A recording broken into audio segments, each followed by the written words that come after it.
Have you heard that our body functions differently at high altitudes? And because of this, we have to prepare overly salted dishes for airplanes. In this video, I will tell you about the food served on airplanes, where it's prepared and why it doesn't taste as good as it does on the ground. Enjoy watching. Briefly about airplane food. Dear passengers of the Food Fact video flight, today you will be introduced to the dishes served on board an airplane. Before we start our flight, we advise you to prepare thoroughly, as the information you learn might make your mouth water. The idea of onboard catering began with the advent of passenger air transport. Regular flights appeared in the 1910s and 1920s, and already then thoughts about high-altitude dining emerged. However, back then there was a huge problem: poor aircraft. The early aircraft were propeller-driven, flew at low altitudes, and suffered greatly from turbulence due to their small size. For this reason, onboard catering was not provided in those early times. Flights, due to their short range, were divided into stages at different aerodromes, where cafes and restaurants were organized for passengers to eat. Closer to the 1930s, some commercial companies found a solution to the problem of onboard catering. They began offering their clients sandwiches and drinks in thermoses. In the 30s, airplanes became much more reliable. They made longer flights over greater distances. Naturally, longer flights affected the comfort of passengers who had already overcome their fear of flying. More and more airline customers started to be interested in the possibility of snacking on something tasty. So the first dishes adapted for heating began to appear on board. Fried chicken was one of the first on the menu, and some airlines offered their clients cigarettes. After World War II, the passenger air transport industry began to develop rapidly. Jet planes offering more comfort to passengers started to appear on the market. In the 50s, specialized mini kitchens with food preparation equipment and storage areas became widespread in airlines. On average, the cost of flight was about the same for all airlines. Therefore, to attract passengers, it was necessary to create more comfortable conditions. In-flight catering became a real battleground between different companies. Economy class dishes. Before we start reviewing the food served on airplanes, I would like to clarify an important point. There are tickets of different service quality. The cheapest ones are usually economy class. I will tell you right now about the food served on such flights. Don't think that by buying the cheapest tickets you will necessarily be fed. There are many airlines that do not offer their clients even water for free. Pay attention to this when buying tickets. But if the ticket states that meals are indeed included, don't expect lobsters, oysters and black caviar with expensive wine. More likely, these will be simple hot dishes like pasta with chicken. Usually on short flights, passengers are given some sandwich, a drink and a chocolate bar. But if the flight is long, airlines are obliged to offer you food. In special cases, if you use the services of generous companies, you may be offered a choice of a hot dish. More often, the choice consists of 3 options: meat, poultry or fish. However, you won't be able to choose the side dish. Drinks in economy class usually don't boast a wide assortment. You are offered sweet soda like cola, Sprite or Fanta, as well as hot tea or coffee. From my experience, I can tell you that not all flights offer drink refills. Business class dishes. For business class passengers, there are special privileges. First of all, even at the airport, special clients have access to a business lounge. It usually has comfortable sofas and chairs where you can comfortably wait for your flight. Meanwhile, passengers are offered a variety of free meals. In the largest airports, there's usually a buffet. You might object that this is not what we gathered for, but I couldn't help but mention this interesting fact. On board the plane, business class passengers receive individual kits. They include different personal hygiene items, such as a toothbrush with paste or face cream. The bag also contains earplugs and a sleep mask. VIP clients are provided with quality service even before the flight. You may be offered a choice of water, juice, champagne, or even strong alcohol. After gaining altitude, you will be brought the first snack. Typically, it includes light desserts like eclair and snacks. In business class, meals are divided just like in a restaurant. First, you will be brought a cold appetizer, then a hot dish, and then dessert. Typically, these are not the simple reheated dishes served in economy. You will be brought a full-fledged, beautifully plated restaurant dish with metal utensils. Cold appetizers vary. You might be served fish or a simple salad. It all depends on your choice. There's also a small assortment for the main course. Typically, it's a classic second course with a side and sauce. For dessert, you might be offered ice cream and pastries or a cheese plate. Also, VIP passengers are often given small pleasant gifts at the end of the flight. It's important to note a disclaimer here.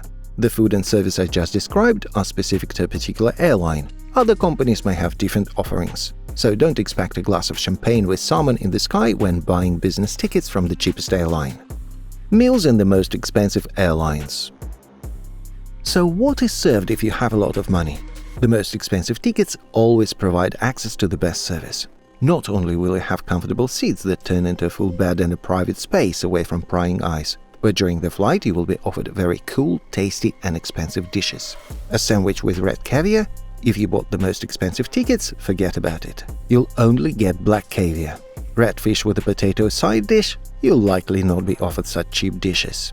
The most expensive clients of airlines are provided with the highest quality dishes. Crabs, lobsters, mollusks, all these can be ordered on board Qatar Airlines, for example. And what about drinks? VIP clients are offered only freshly squeezed juices, not from a bottle like regular passengers. And of course, what about alcohol? If you're offered champagne, rest assured that one glass will cost as much as an economy class flight on the same plane. And the age of such a drink might be older than you. And you won't even mention the cost of strong alcohol. How much would the most expensive ticket with such service cost? For the most premium in-flight service, you will have to shell out about $80,000. At this point, I would like to note that for such an amount, you can buy your own, albeit small, airplane. How is all this prepared? Next, I want to tell you where exactly the food for airplanes is prepared. If you have flown economy class, you may have noticed that all dishes are served in strictly individual packaging. Even if you're lucky and the flight attendants bring you a hot dish, it's still in a disposable container. And sandwiches are sealed in plastic wrap. So where is the food actually prepared? Is there a kitchen on the plane where chefs work like on a conveyor belt? Actually, in small airplanes there is no kitchen at all. All food is delivered on board during technical maintenance just before departure. Along with refueling water and fuel tanks, checking all systems and loading luggage, pre-cooked meals are also delivered to the aircraft. Hot food is supplied in disposable boxes, and pre-packaged sandwiches are also stored on board. Only hot drinks can be prepared directly on the airplane. For this, they are equipped with thermopots, large kettles that always maintain the required temperature. How then do the dishes become hot? It's simple. Airplanes always have special ovens that heat up the ready-made dishes. All that flight attendants need to do is place the food cart in a special compartment and wait. And after 5 minutes, you will have a hot meal on your table. A logical question must have arisen. If there are no chefs on the airplane who prepare all this food, then where is it made? In fact, there are entire factories where they prepare everything for airplanes. These productions have a whole line. First, they prepare side dishes on a staggering scale. School cafeterias pale in comparison. Then it's packed in individual containers. Freshly cooked main courses are also added. The food box is sealed, labeled and sent to a sorting center, from where it will be delivered to the airport and loaded onto the plane. Many might have a correct and very serious question. What about the safety of such food? If in a kitchen a chef can ensure the quality of ingredients, but in factories, robots do all the cooking. The production of food for airplanes involves a huge number of different checks. In addition to thorough inspections of all ingredients, factories constantly perform thorough cleanings, and the equipment is kept in complete cleanliness. The state strictly controls the quality of products produced by such factories. Therefore, it is simply impossible to get food poisoning from such dishes. And thanks to packaging and freezing, food can be stored for several days. And most importantly, you will never be served an expired dish, so don't worry about that. But how then are restaurant dishes prepared for business class passengers and clients of the most expensive airlines? Actually, on large airplanes there are their own equipped kitchens, and in some cases not just one. Small spaces are fitted with everything necessary for a chef's work: a stove, oven, refrigerator with a freezer. These kitchens have everything. Specially trained chefs prepare what VIP clients order right from scratch. All ingredients of the highest quality are delivered to the plane. But in some cases, for the convenience of chefs, vegetables might already be grated or chopped. It's much easier and faster to do this on the ground, as you can use a kitchen or even an industrial combine. But it's a bit more difficult in the conditions of a small kitchen at a great altitude. On airplanes where very expensive dishes are served, such as crabs and lobsters, special aquariums are even provided to keep the animals. But in simpler cases, these ingredients might just be frozen. For expensive alcohol, these airplanes have their own storage systems. For example, wines should only be stored in a cooled condition before consumption. For this, special refrigerators are provided. Also, in many restaurants, strong alcohol is served in frozen glassware. For this, special freezers are used. They are also located in the kitchens. Some airplanes are even equipped with full bars where cocktails are prepared for all willing passengers. Of course, all this is available not on all airplanes. For example, in regional flights, small jets are often used, accommodating about 100 passengers. But in the case of intercontinental flights, huge monsters accommodating up to 900 people are used.